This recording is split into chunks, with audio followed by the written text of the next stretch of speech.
সাতক্ষীরার বাজারে উঠতে শুরু করেছে গোপালভোগ, বোম্বাই, গোলাপখাস ও বৈশাখী সহ সুস্বাদু বিভিন্ন প্রজাতির আম। সাতক্ষীরার আমের কদর রয়েছে দেশে ও বিদেশেও।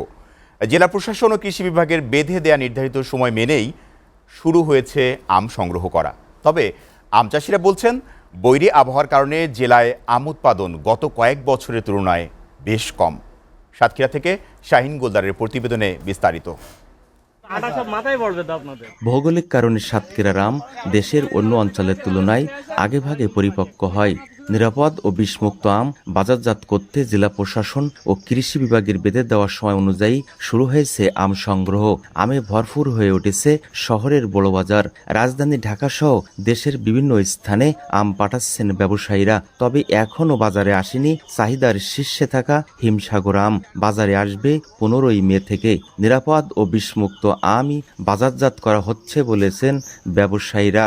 আমাদের সাতক্ষীরা জেলায় সর্বপ্রথম বাংলাদেশের ভিতরে আম পরিপক্ক হয় এবং আম পাকে, এবং সাতক্ষীরা জেলার আমটাই সারা দেশে সর্বপ্রথম মানুষের কাছে যায়।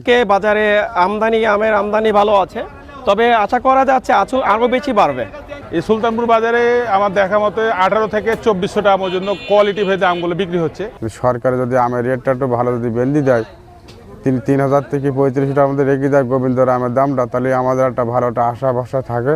চলতি বছর আম উৎপাদনের লক্ষ্যমাত্রা ছাড়িয়ে যাওয়ার আশা কৃষি বিভাগের। এবার আমের আবাদ হয়েছে 4140 হেক্টর জমিতে। আমরা উৎপাদন লক্ষ্যমাত্রা ধরেছি 70,900 মেট্রিক টন।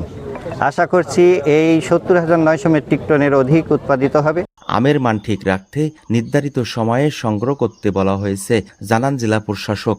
আপনারা সবসময় চেষ্টা করবেন যাতে সাতক্ষীরাবাসী তথা বাংলাদেশ বা বহির্বিশ্বের যে আমগুলো যায় সেটা সঠিক মানের এবং সঠিক পুষ্টিগুণের আম আমরা বাজারজাত করতে পারি। কৃষি বিভাগের তথ্য মতে চলতি বছর জেলায় 4140 হেক্টর জমিতে আমের চাষ করা হয়েছে। আর আম উৎপাদনের লক্ষ্যমাত্রা নির্ধারণ করা হয়েছে 70,000 মেট্রিক টন। এতে 400 কোটি টাকারও বেশি আয় হবে বলে আশা করছে কৃষি বিভাগ। Shahin Goldar, SA TV, Satkhira.